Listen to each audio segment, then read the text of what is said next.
कि इस मुहर्रम के अंदर सिर्फ हुजूर अलैहिस्सलातु वस्सलाम के अहल आयाल के तज़किरे किया जाए और फिर हम सहाबा किराम से भी मोहब्बत करते हैं, लेकिन उनके तज़किरे के लिए अलग अयाम मुकर्रर है। जैसे हज़रत उस्मान गनी रज़ियल्लाहु ताला अन्हु की शहादत 12 ज़िलहज्जा को थी। हमने अहले बैत की बुग़्ज़ में और अहले तशय्यी की ज़िद में उनको 18 पर पहुँचा दिया। ऐसा नहीं होना चाहिए।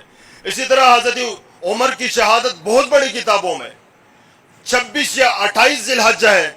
हमने अहले बैत इज़्ज़ाम की उनकी तज़किरे में कमी लाने के लिए यकम मुहर्रम और 2 मुहर्रम और 3 मुहर्रम को कर दिया। हमें चाहिए कि हम अहले बैत के लिए सारी चीज़ों को कुर्बान कर दें।